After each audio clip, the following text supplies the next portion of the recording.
డబ్బులు ఎవరికీ ఊరికే రావు. వస్తాయా? కానీ టెలిగ్రామ్‌లో మాత్రం ఊరికే డబ్బులిస్తామంటూ ఊరిస్తూ ఉంటారు. ఏంటి నిజంగా ఊరికే డబ్బులొస్తాయా? నిమిషాల్లో లక్షలు అకౌంట్‌లో పడతాయని చెప్తూ ఉంటారు. నిజంగానే వస్తాయా? Hi! Hello! Good morning. Welcome back to మేఘ సందేశం. నేను మీ ప్రసూనా చౌదరి. ఏంటి నిజంగా లక్షల్లో డబ్బులు మీ అకౌంట్‌లో పడతాయా అని ఆలోచిస్తున్నారా? పడతాయండి. నిజంగా నిజం బాబు. కానీ మీ అకౌంట్‌లో కాదు. స్కామర్ అకౌంట్‌లో. ఎవరి స్కామర్? ఎక్కడుంటాడు? ఎలా ఉంటాడు? ఎలా స్కామ్ చేస్తారు అనుకుంటున్నారా? స్కాములు చాలా రకాలండి. రోజురోజుకి రూపాలు మార్చుకుని ముక్కు మొహం తెలియకుండా ముఖ పుస్తకం నుంచి టెలిగ్రామ్ దాకా ఎక్కడ దొరికితే అక్కడ, ఎలా పడితే అలా, ఎంత దొరికితే అంత దోచేస్తున్నారు, దేశం దాటించేస్తున్నారు. ఎన్నో కుటుంబాల ఆత్మహత్యలు, ఎందరో అమాయకుల ఆర్తనాదాలు. ప్రతి క్షణం ఎంత టెక్నాలజీ పెరుగుతుందో అంత ఇదిగా స్కామ్ కూడా పెరుగుతూనే ఉంది. పోలీస్ యంత్రాంగం పరుగులు పెడుతూ అత్యాధునిక టెక్నాలజీ వాడుతున్నా కూడా ఈ స్కామర్లు రోజు రోజుకు అంతకంటే తెలివిగా అమాయకుల్ని మోసం చేస్తూనే ఉన్నారు. వేల కోట్ల రూపాయలు స్కామ్ చేస్తున్నారు. నిమిషాల్లో స్కామ్ జరుగుతోంది. వీటిని ఆపడానికి వేరే దారేం లేదా అంటే ఏ టెక్నాలజీని అయితే వాడుకుని వాళ్ళు మోసం చేస్తున్నారో అదే టెక్నాలజీతో మాత్రమే వాళ్ళని పట్టుకోగలం.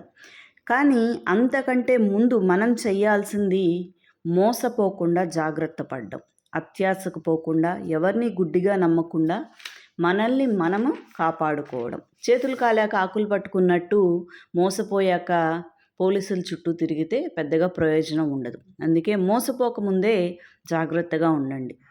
మీ పర్సనల్ వివరాలు, బ్యాంకు వివరాలను జాగ్రత్తగా ఉంచుకోండి. ఒకప్పుడు ఓటీపీలు అడగడం, లింకులు పంపడం ఉండేది. సో అది మాత్రమే స్కామ్గా మనకందరికీ తెలిసి మిగతా రకాల స్కామ్ అని గుర్తించలేకపోతున్నాం. సో జాగ్రత్తగా ఉండండి. అది పాత ట్రెండ్. ఇప్పుడు అలాంటివి ఏమీ లేకుండానే మీ అకౌంట్లో డబ్బులు రెప్పపాటులో ఖాళీ చేసేస్తారు. ఇంట్లో కూర్చుని ఈజీగా సంపాదించుకోండి, వాకిట్లో నుంచి లక్షాధికారి అవ్వండి అంటూ చెప్పే చింతకాయ డైలాగులకి పడకండి. అలా నమ్మి పడ్డారంటే మీ బతుకు బంబం బోలే అయిపోతుంది. ఓకేనా? ఒళ్ళు వంచి కష్టపడితేనే డబ్బు వస్తుంది. రూపాయి సంపాదించడం అంత ఈజీ కాదని గుర్తుంచుకోండి. డబ్బు సంపాదించడం ఈజీ అని ఎవరైనా చెప్తే నిజమే. వాళ్ళకి మోసం చేసి సంపాదించడం ఈజీ, మీకు కాదు అని గుర్తించండి. ముఖ్యంగా నిరుద్యోగ యువత ఎవరైతే గృహిణులు వీళ్ళు కూడా వీళ్ళ బారిన పడకుండా జాగ్రత్తగా ఉండండి. సోషల్ మీడియా ద్వారా ఇన్ఫ్లుయెన్సర్స్ ఏది చెప్తే అది నిజమని నమ్మి మాయలో పడి మోసపోకండి.